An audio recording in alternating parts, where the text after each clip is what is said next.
The sneer is gone from Casey's lip. His teeth are clenched in hate. He pounds with cruel violence, his bat upon the plate. And now the pitcher holds the ball, and now he lets it go. And now the air is shattered by the force of Casey's blow. Oh, somewhere in this favored land, the sun is shining bright. The band is playing somewhere, and somewhere hearts are light. And somewhere men are laughing, and somewhere children shout. But there is no joy in Mudville. Mighty Casey has struck out. When Ernest Lawrence Thayer took pen to paper in the spring of 1888 and wrote those lines, he wasn't seeking to compose a masterpiece, but rather a comic ballad that would fill space in the San Francisco newspaper for which he was a contributor. His poem in the Daily Examiner that June 3rd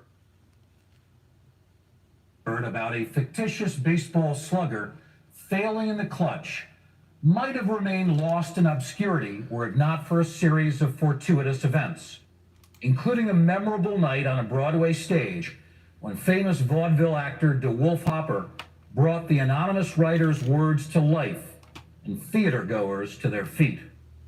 As a result, Casey at the Bat would become one of the most beloved and recited poems in American history. Its indelible character, Mighty Casey, might have struck out, but Thayer smacked a metaphorical home run, as did Hopper, many of them in fact, as he would perform the roughly 6-minute poem, by his estimates, at least 10,000 times. Interestingly, Thayer would never write anything else of merit. He would wind up being perceived as a one-hit wonder and would spend much of his life trying to distance himself from it. It wasn't until his later years that he would realize he had created a legend as colorful and enduring as Paul Bunyan and Johnny Appleseed.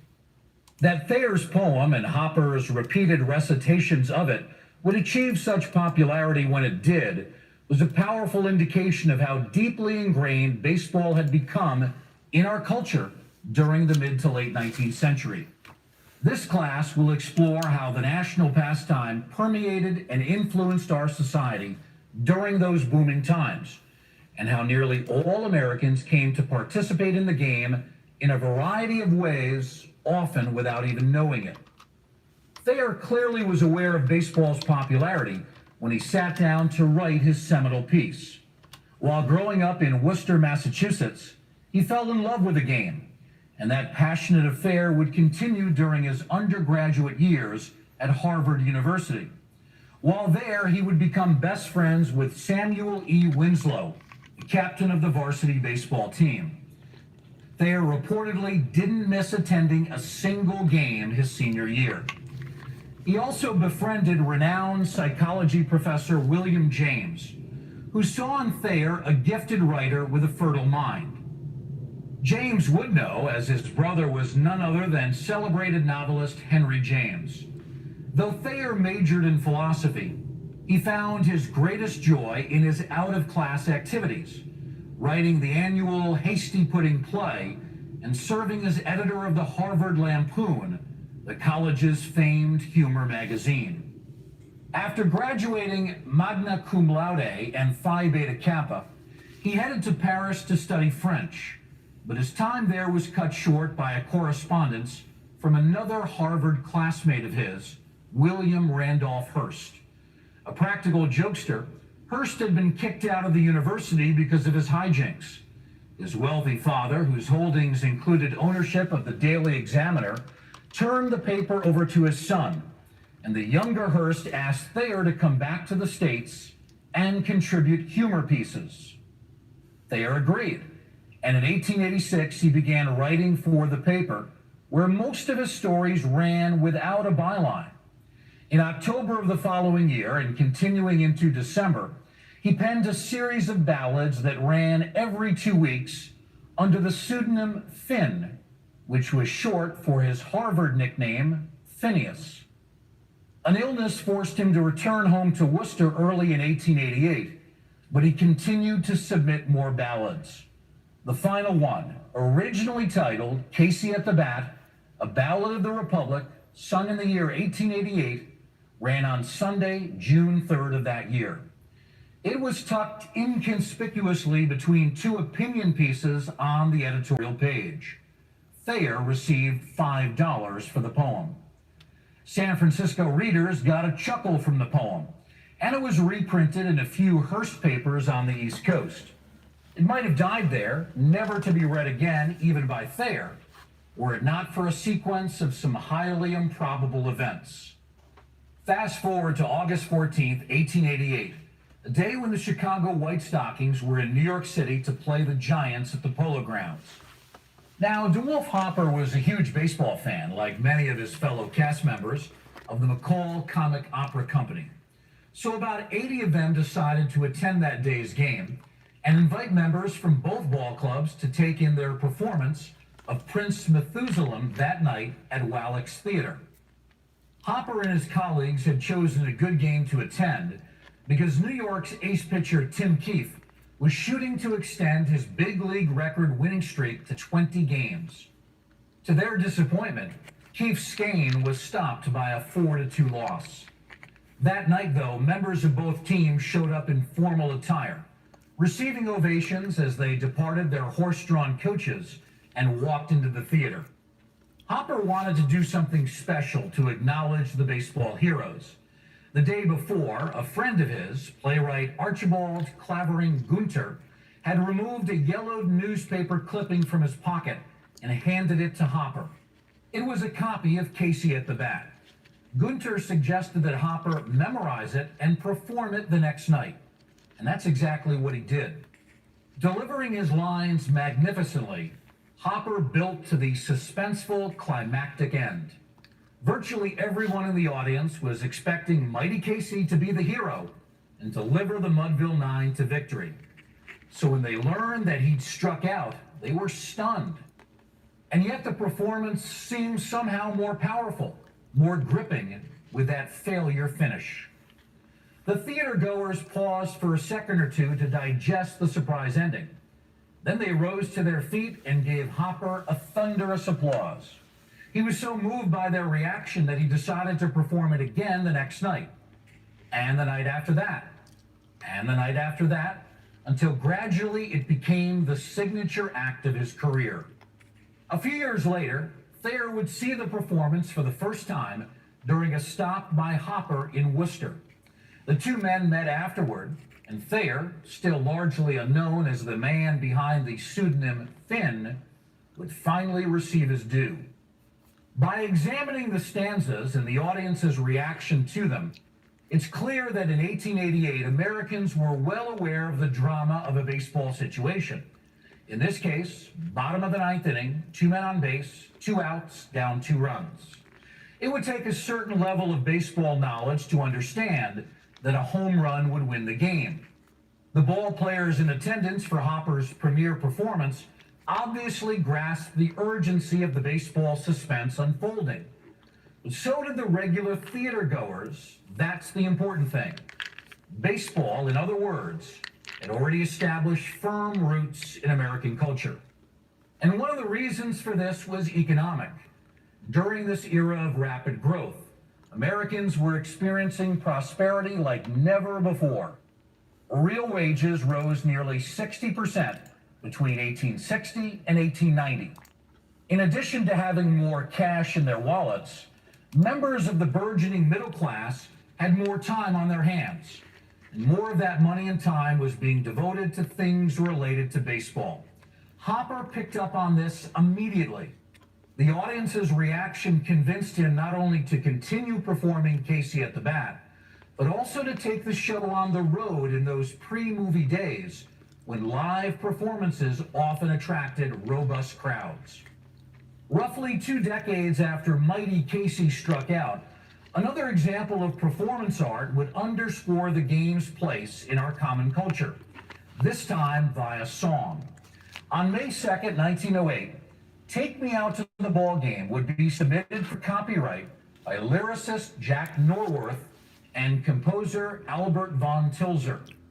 Like Casey at the Bat, this ditty spoke to Americans' deepening interest in the game, and over time would trail only the Star-Spangled Banner and Happy Birthday as our nation's most sung songs. Interestingly, the two men behind its creation would claim they had never attended a baseball game before composing the tune that is now regarded as our other national anthem. Norworth, a noted vaudeville entertainer and songwriter, drew inspiration one morning while riding an elevated subway train in Manhattan and seeing a sign that read, "Baseball Today, Polo Grounds." Using some scrap paper, he said he spent just 15 minutes writing the lyrics. The most memorable lines in the 26-line song were from the chorus. Take me out to the ball game, take me out with the crowd, buy me some peanuts and cracker jack. I don't care if I ever get back, let me root for the home team. If they don't win, it's a game, for it's 1, 2, 3 strikes, you're out at the old ball game. While most Americans are familiar with that refrain, since that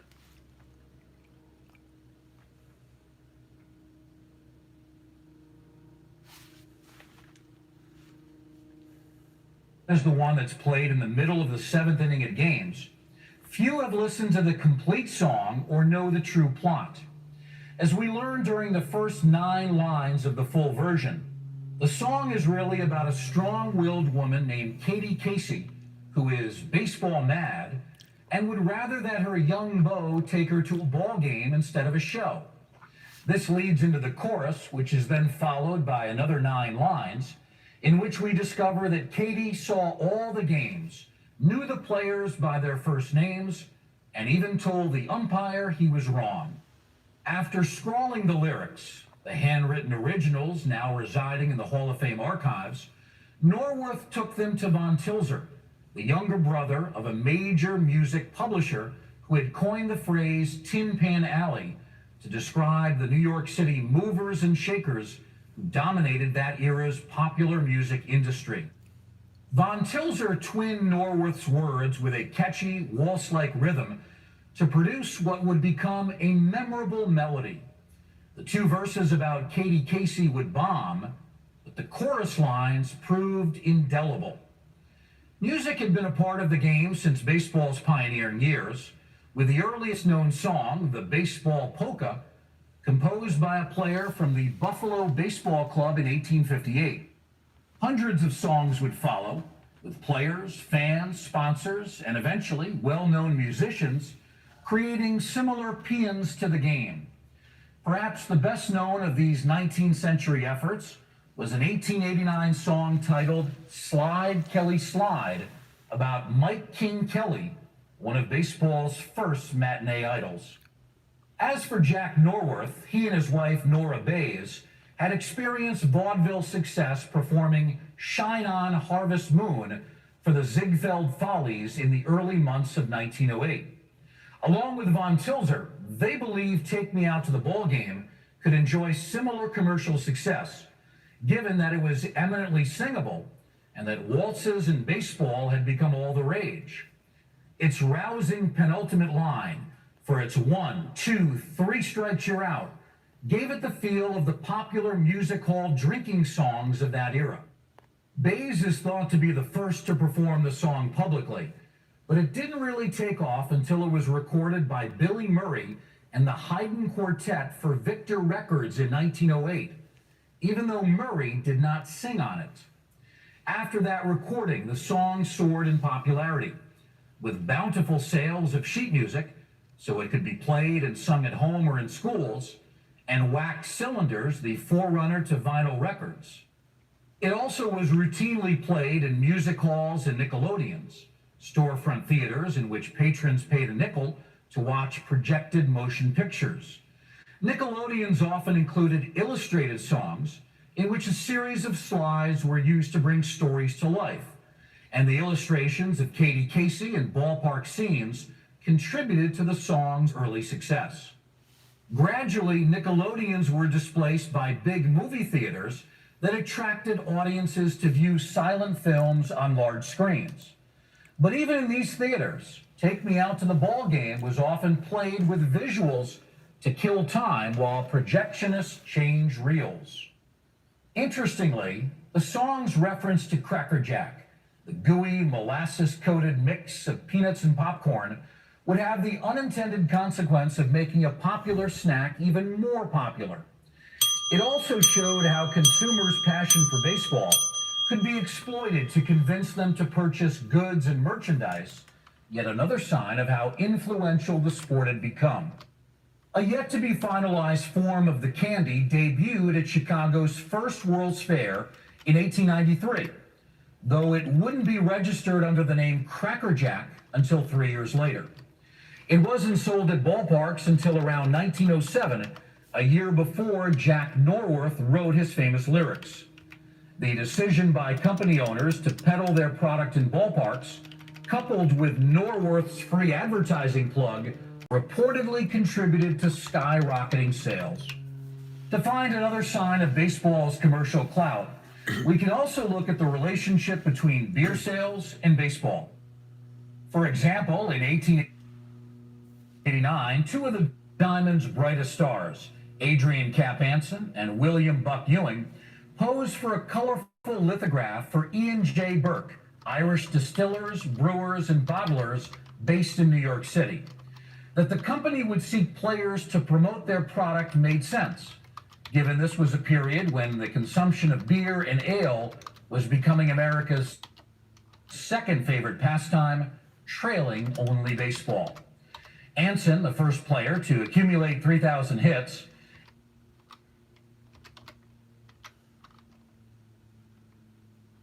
and Ewing, often lauded as the greatest catcher of his era, liked the idea of being able to make money off their celebrity status and agreed to Burke Ale's offer, which paid them a case of beer and either $300 or $500, depending on which source you believe. When Anson's Chicago White Stockings came to New York to play Ewing's Giants, a photo shoot was arranged at an open field. The poster that resulted from that session depicts both players in their uniforms hoisting glasses of beer while seated near a tent. The tobacco industry also took advantage of baseball's broad cultural appeal. In fact, 2 years before the Burke Ale ad, tobacco companies such as Allen and Ginter began including baseball cards in packages of cigarettes. They believed customers would be enticed to collect the cards, one enclosed in every pack, and thus buy more cigarettes. Strategy worked, resulting in increased sales not only of cigarettes, but of other tobacco products. Anson was among those featured, but neither he nor his peers were remunerated for the use of their likenesses. Given this success, it's no surprise that other industries would see the benefits of aligning themselves with baseball stars. And eventually companies such as Cracker Jack and Colgan, which made round discs or chips of gum, were producing baseball cards too. These cards became keepsakes and provided fans with up-close views of their heroes during an era long before radio and later television brought the game into American homes. Postcards and lithographs such as the colorful illustrations from a scrapbook produced in 1887 titled Our National Game became quite popular. People in the post-Civil War era were exposed primarily to black and white printed materials and photographs, usually from newspapers, magazines, and books. And that is one reason these images were so eye-catching. The most were of static situations, teams and players posing with bats on shoulders or balls in hand. Occasionally they depicted action moments from games, such as ones of a catcher reaching high for a wild pitch or a would-be Casey hitting a fly ball. Scorecards from baseball games were another popular souvenir. As the public's knowledge of the sport increased, fans began to score games they attended, using various numbers and symbols to chronicle what had transpired with each batter. And then with a special kind of keepsake, because by reviewing their markings at a later time, they could relive the game and recall their ballpark experience. In an effort to entice sales, scorecards often featured visually stimulating covers, ornate illustrations, myriad advertisements, and even player photographs. As fan worship increased, souvenirs became more sophisticated. Few ball players were more idolized than Hannes Wagner at the start of the 20th century. In 1909, the Pittsburgh Pirates shortstop won the 7th of his 8 National League batting titles while leading his team to a world championship. That was also the year Wagner was immortalized with miniature statuettes known as billikens, good luck charms that were a fad at the time. Shown sitting cross-legged with a bat across his knees, a baseball in his right hand, and a glove on his left hand, these Wagner statues sold in the Pittsburgh area and would become collector's items because of their limited run and three-dimensionality. Products that were connected to baseball and served a practical purpose not related to the game also became popular. For example, around the same time that the National League was founded in 1876, the American Clock Company produced an ornate baseball-themed timepiece. It shows 2 ball players on either side of the clock, one leaning on a bat, another holding a ball, as well as 2 young fans and 2 men, one who even appears to be keeping score. Of course, many American institutions reflected the racism of the era, and products associated with the game often echoed this attitude. One such example was a metal toy bank called the Darktown Battery, which featured 3 African-American players in garishly colorful uniforms. By placing a coin in the pitcher's hand and pressing a lever, the mechanism caused the coin to whiz by the batter and pass through a hole in the catcher, thereby depositing the coin into the bank. The figures were stereotypically cartoonish, reflecting the bigoted representations of African Americans during those Jim Crow times. Clearly, though, whether we're talking about cards and cigarette packs, ornamental clocks, or toy banks, the game of baseball was being woven into the fabric of America's common culture throughout the latter half of the 19th century. One didn't have to be a hardcore fan to notice elements of the sport popping up within the landscape of everyday life. With baseball's popularity skyrocketing, it is no wonder that people brought the national pastime into their homes. The purchase of sheet music in those pre-radio days was commonplace, as families and neighbors would gather together and entertain themselves by playing and singing songs.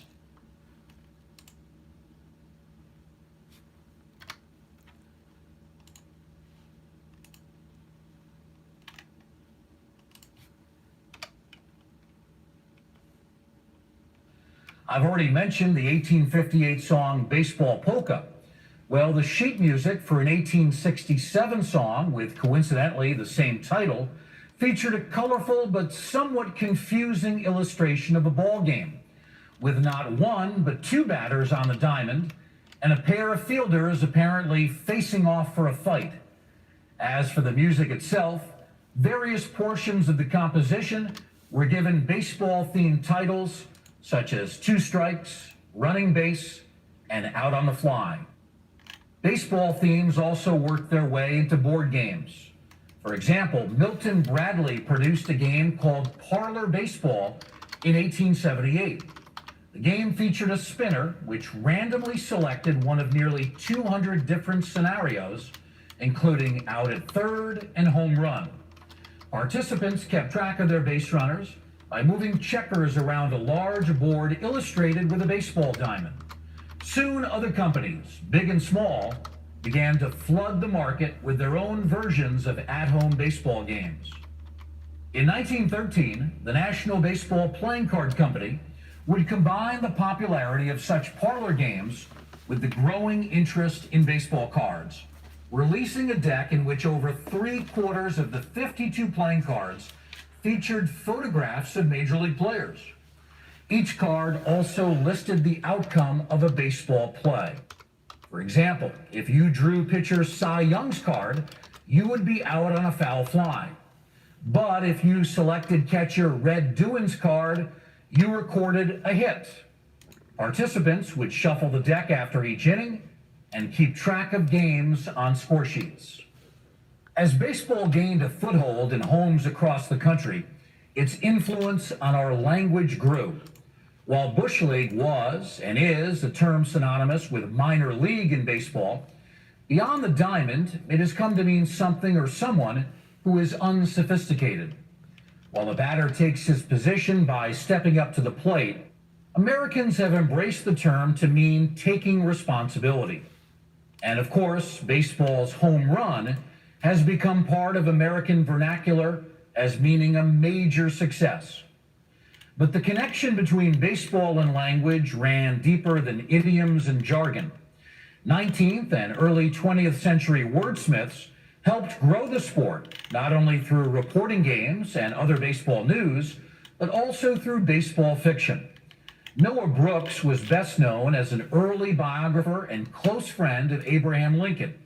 He was less known for being one of the first authors to write a baseball novel, Our Baseball Club and How It Won the Championship in 1884. Set in a small manufacturing town outside of Chicago, just after the Civil War, two local teams debate whether training or muscle is most important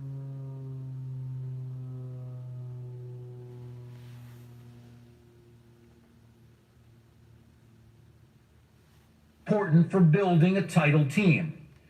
Although the plot is rather banal, Brooks managed to weave in a love story.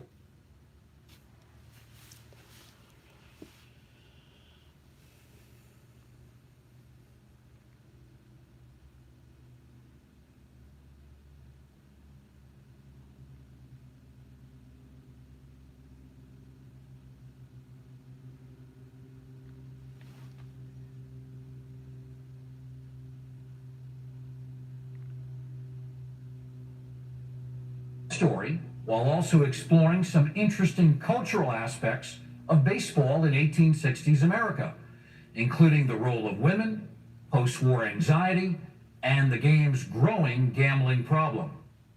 Albert Spaulding, who gained fame as a pitcher and even greater fame as a sporting goods magnate, praised Brooks in the novel's introduction, and in the process gave a glimpse of the game's extensive cultural reach. Wrote Spaulding, "When we consider how strong a hold the pastime of baseball playing has upon our people, it is a little surprising that more frequent use of the game as a framework has not been made by writers of fiction. There are very few Americans, certainly very few of the younger generation, who are not only familiar with the nomenclature and rules of baseball, but are enthusiastic lovers of the sport."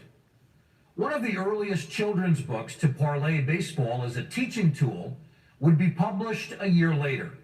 Titled Baseball ABC,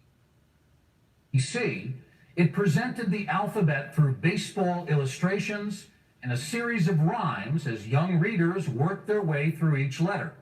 For example, P stands for pitcher, a smart boy you see, and Q stands for quick, which this pitcher must be. Book publishers, like other businesses, were beginning to appreciate the selling power of ball players.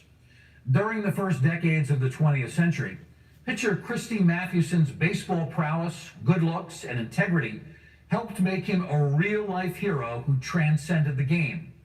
The winner of over 300 games and the brightest star on what was at the time New York's most celebrated club, the Giants pitcher became a successful entrepreneur with a number of works of juvenile fiction. His first, titled One in the Ninth, was published in 1910 and featured characters ripped straight from the big league diamonds of the day. Indeed, their names were altered so slightly as to be patently obvious as to who they were based upon. Joe Brinker was based upon Cub shortstop Joe Tinker. Johnny Everson was certainly Tinker's teammate, Johnny Evers. And Little Willie Kiefer, right fielder for Biltmore, was clearly a nod to Wee Willie Keeler, right fielder for Baltimore. Mathewson's first work of nonfiction, titled Pitching in a Pinch, was published in 1912. It provided an insider's view of the game and is considered the first of the tell-all books, though his was a tame recounting compared to ones that would follow a half-century later. Mathewson returned to fiction with 4 alliteratively titled baseball novels that became known as the Matty books. Pitcher Pollock was published in 1914 and would be followed in successive years by Catcher Craig, First Base Faulkner, and Second Base Sloan. Though Mathewson was listed as the author on the book covers, they actually were ghostwritten by John Wheeler and wonderfully illustrated by Charles M. Relier. Every boy wants to know how to play ball in the fairest and squarest way, Mathewson said. These books about boys and baseball are full of wholesomeness and manly interest and information. Neither Pollock, Craig, Faulkner, or Sloan would have the enduring appeal of Mighty Casey. But the books in which their characters appeared would sell because of the extraordinary popularity of Mathewson and the game he played, a game that had become a major force in American culture. But as popular and bankable as Mathewson was in the 1910s, he would soon be dwarfed by an even bigger cultural icon who would step up to the plate and help make the 1920s roar, Babe Ruth.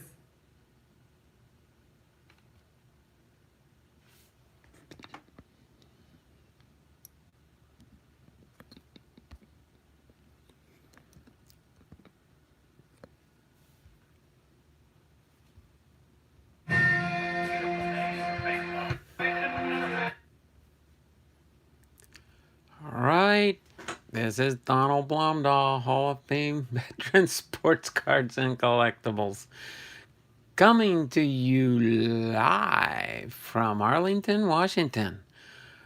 Hope everybody is having a great and wonderful day here.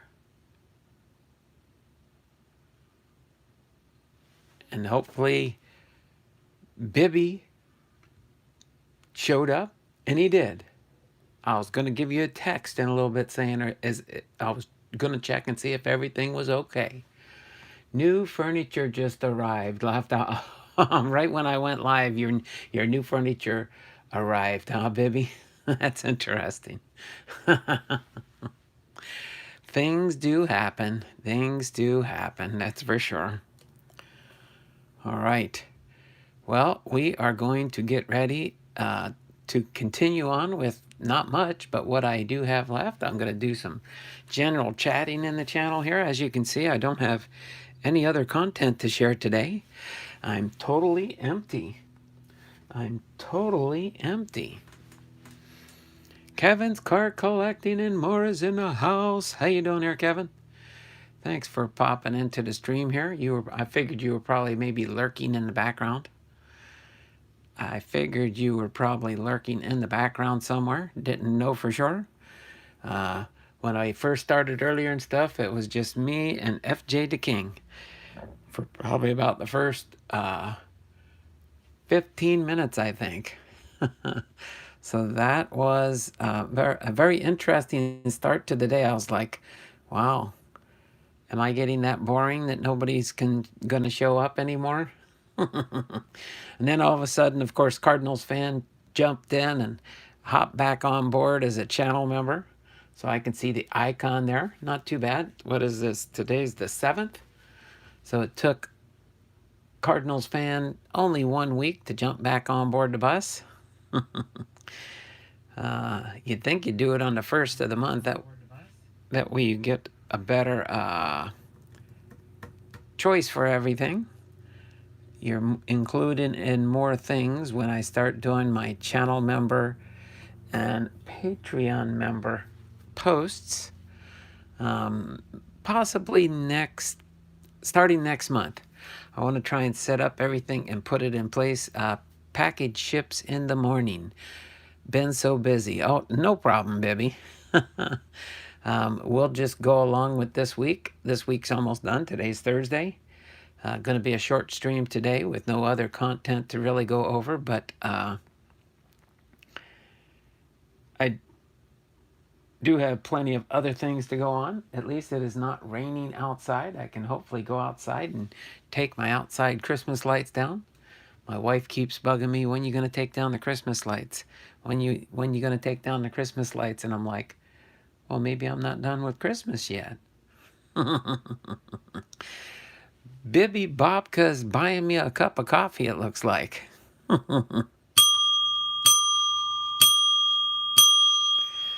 So that's a $4 super chat for Bibby Bobka. Thanks.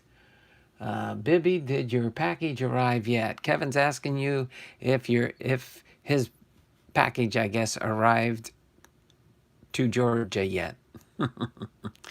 But let me get Bibby in here real quick for let's see. I saved that. I gotta open up my one file here real quick. Open up that one since it's saved and it should refresh. There we go. There's all the new names. Let me get Bibby Bobka in here really quick. Cardinals fan 1990. I'm going to work at 4:30 to 9:30. Oh, do you work in the evenings there, Cardinals fan? All right.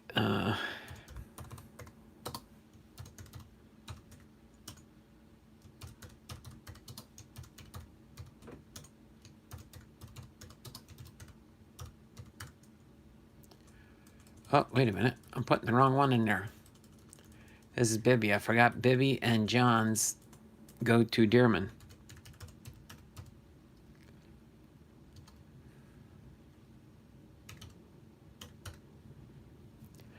Okay. Let me just check up here real quick.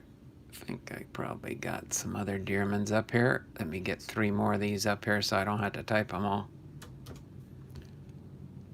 All right. And my daughter was nice enough to ask me if I could do her a favor today, because by the time she gets off work in the afternoon, she can't make it to her eye doctor to get her new contact lenses. So I got to go into town and get my daughter's contact lenses that she's so in desperate need of. So I told her I could do that, and I got to get there either before 1 or after 2, because that's their lunch break time, I guess. So, but I think I can manage to do that. So there we go. We've got Dearman in here. Let me save the file for Bibby Bobka's cup of coffee there.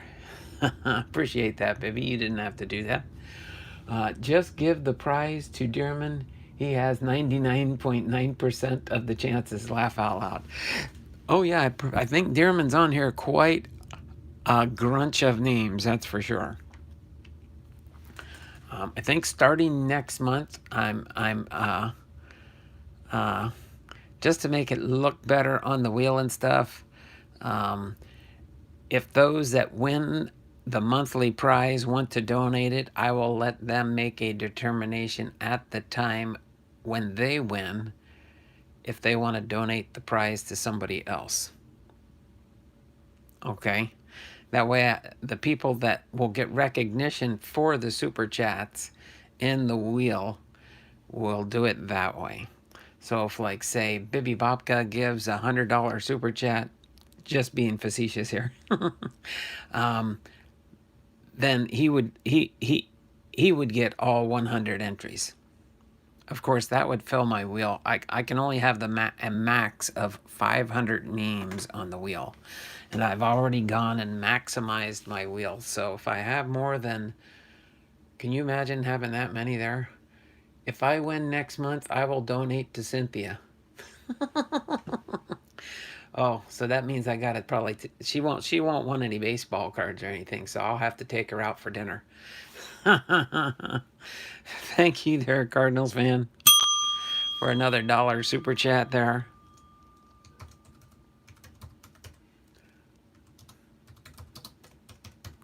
Thanks, Ryan. Appreciate that.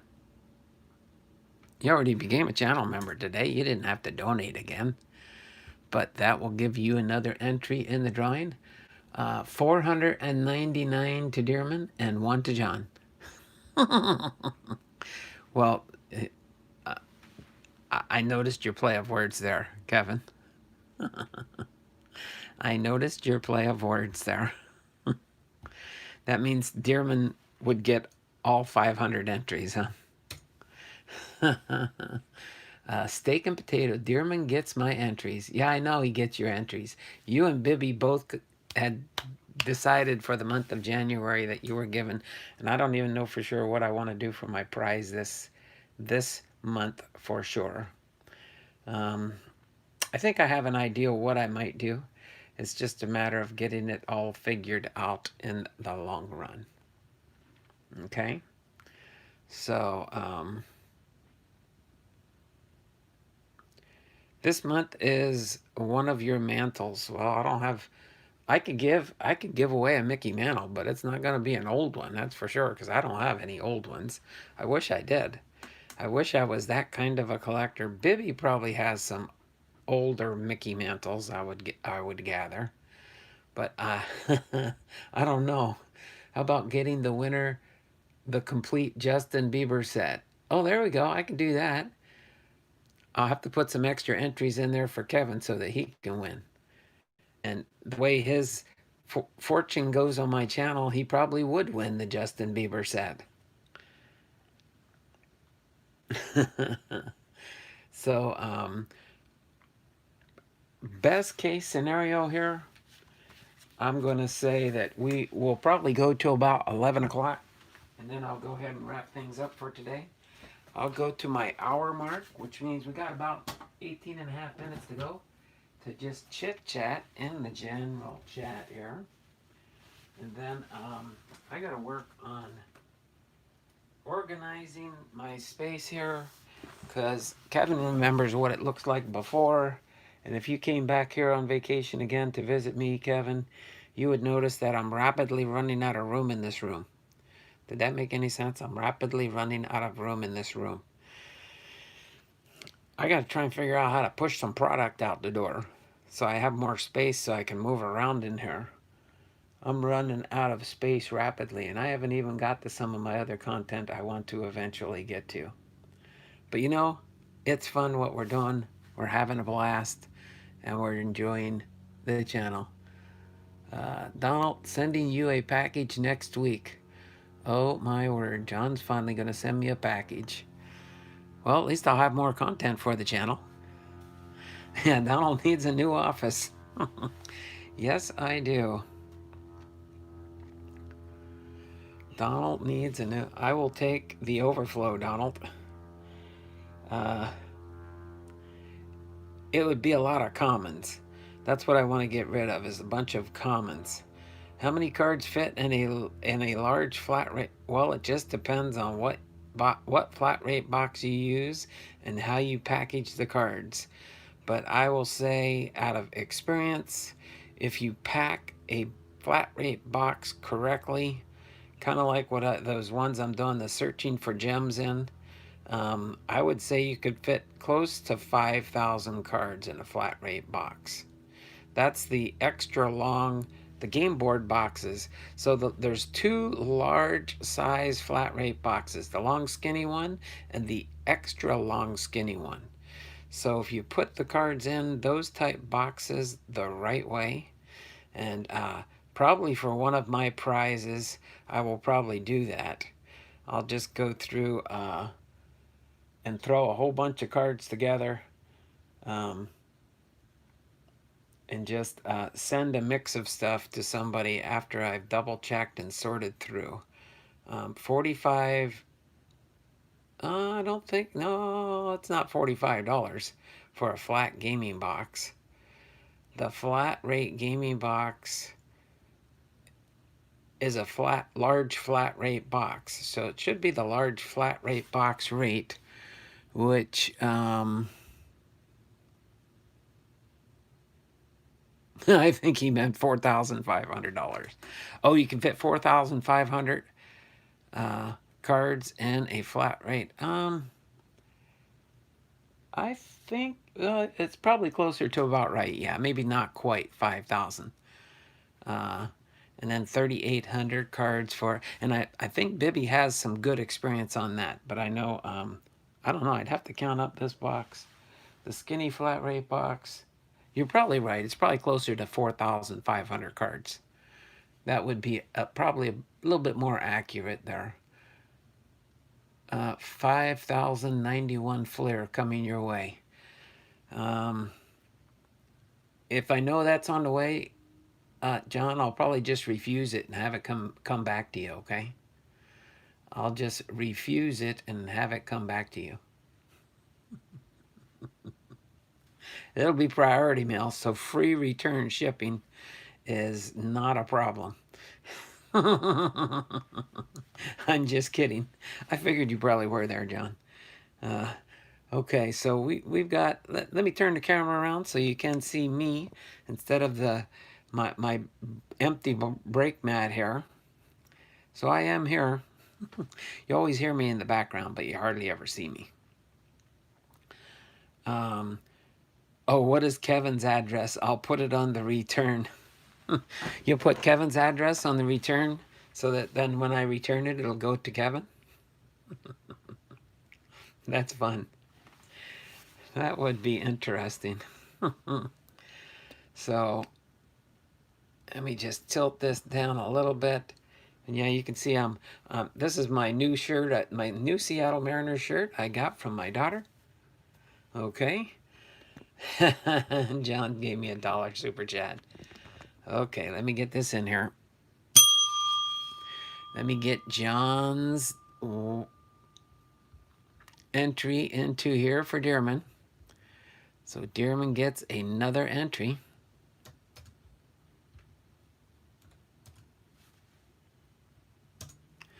There we go. Let me save it.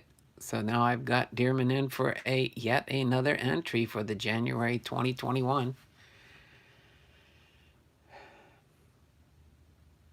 That would be an interesting gift for Dearman. Just give him a box of about 4,800 cards, right? that would be interesting.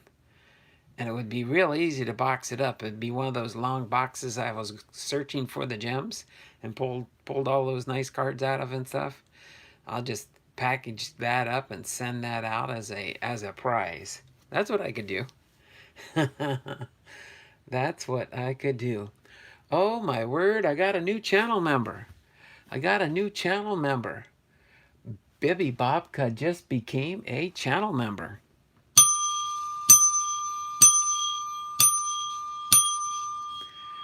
Bibby Bobka just became a new channel member.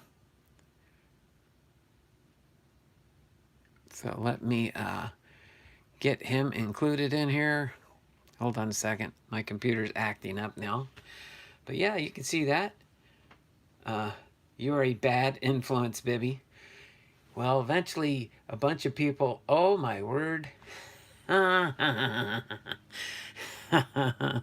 Hold on, I gotta get, well, actually, I guess I gotta put Dearman in here twice now, because now John Fishman just became a channel member. So we've got 2 new channel members. We've got, let's see, earlier, Cardinals fan 1990 became a channel member today. Bibby just became a channel member. And John Fishman just became a channel member. It's a good thing you guys are doing that, because you'll be able to pretty soon. I might do it before February. We'll see about doing channel member only breaks. That's my main goal, is to try and do a channel member only break. I'll probably most likely include the Patreons unless they want to become channel members also. I think I might just try and keep it, just so it's less confusing for me, is to just, oh no, what did I just do? Oh, wrong thing. Okay. No. Hold on. Okay, so I got to get Dearman up here. We got to get 5, 10, 15.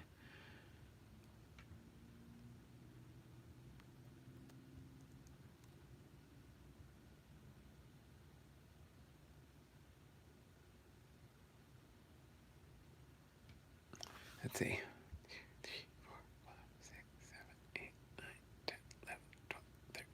15. Okay. All right. let me get Dearman's entries in here. His new entries for the channel members also.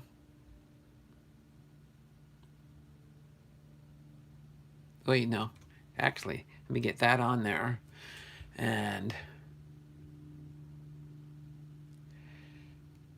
I am a member of his channel and yours. Whose channel? Jabs is getting rid of Patreon. Everything is channel membership. Oh, really? Is he going to switch it over to channel membership? Are you serious? You're not pulling my leg, are you there? I can see where he probably would do that, because that way it ties everything in. I am a member of his channel and yours. Yeah, he mentioned it last week. Oh, okay. That's really weird, because I was only just on there, so if I wanted to buy in. So now he's switching over to channel membership. Yeah, because it's easy to schedule a channel membership break only. So that's really interesting. I think I'm going to leave my Patreon go for a little while still, but I think down the road, we'll see how the month goes. I'm going to try and reach out to my Patreon member, because I mean, it's Patreon's okay, but then you have to worry about keeping track of YouTube, keeping track of Patreon, and do away with Patreon, Donald. They take too much moolah. Okay. Bibby must have investigated and checked into that. I know Eric was and I was, but they did change it. So the new people that sign up for Patreon, they do get, you do get it before they became a bigger organization. You do get the cheaper rates, but I guess Eric is so involved with them that's probably why he's making the switch too. I was actually thinking about doing that, and I was like, well, I'm a Patreon for...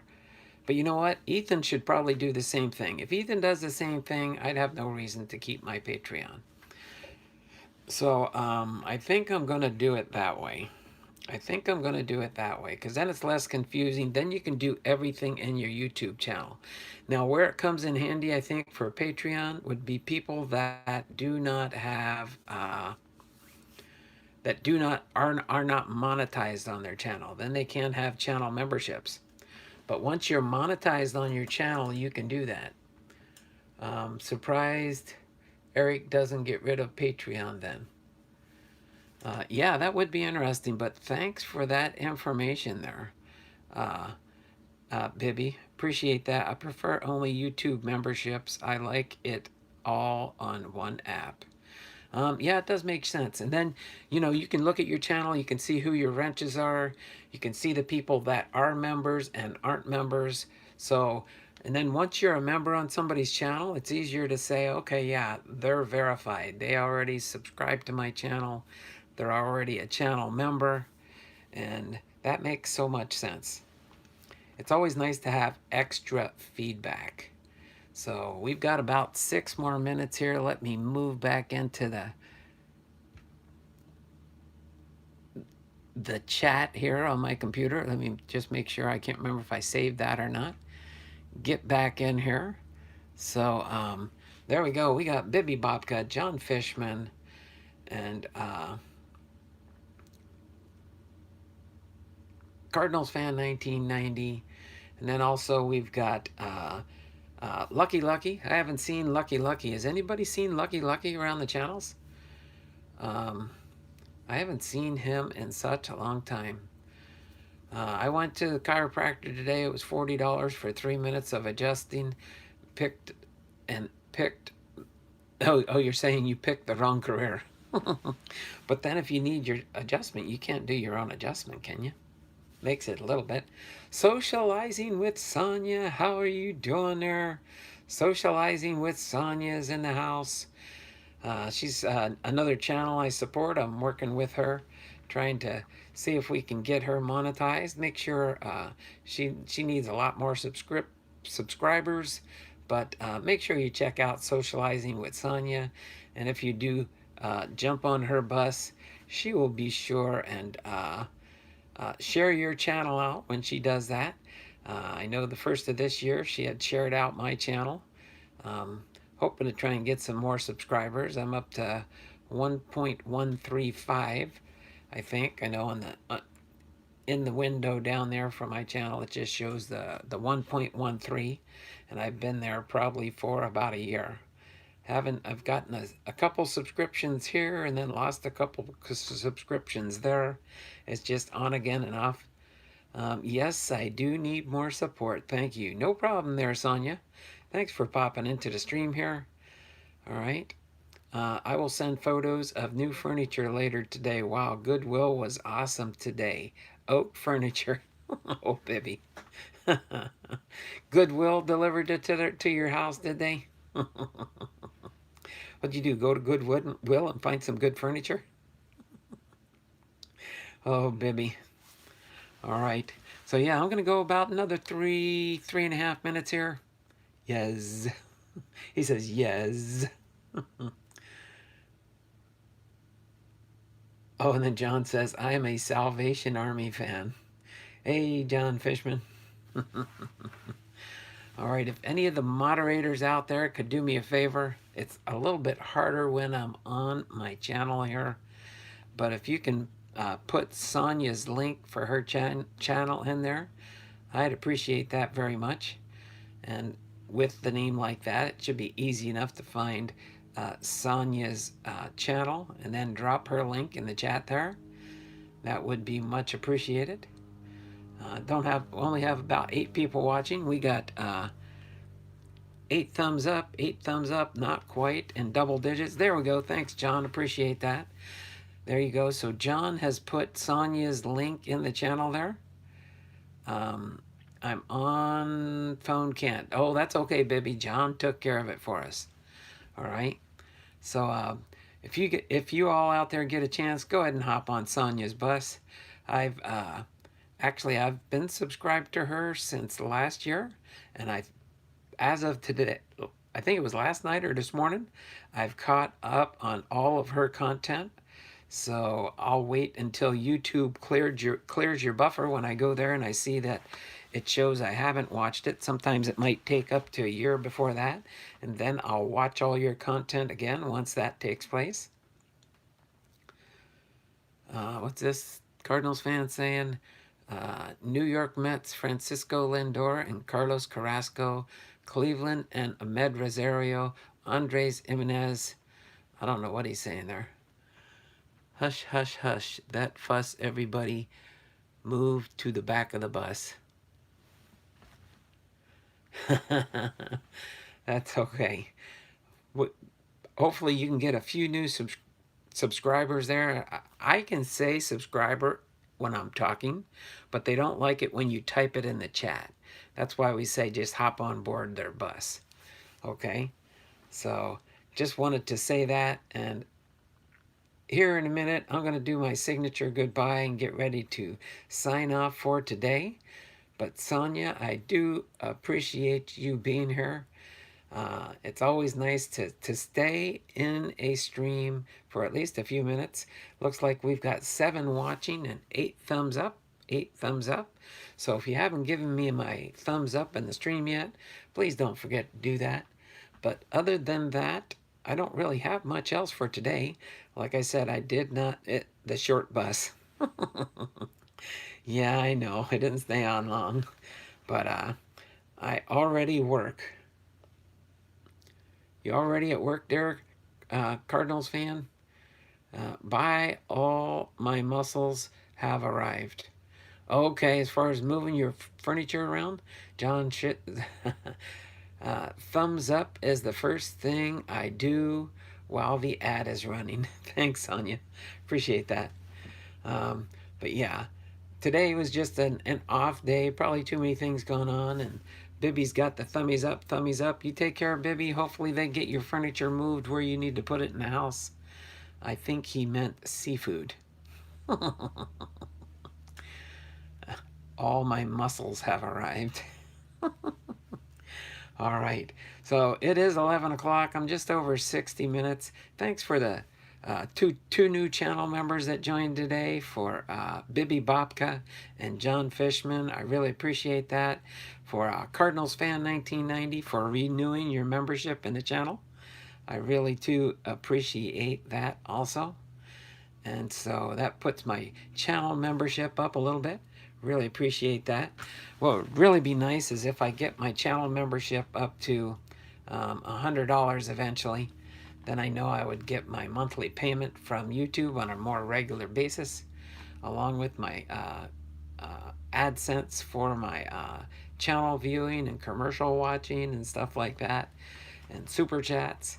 So that would indicate then that I get my monthly check from YouTube.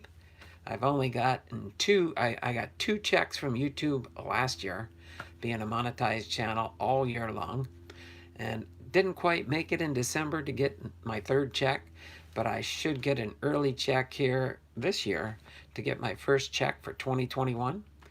I'm expecting probably about like the first 2, about $147. That's what I got from my first 2 monetization checks. You don't make a lot of money when you first get monetized, but as your channel continues to grow, that's what can help.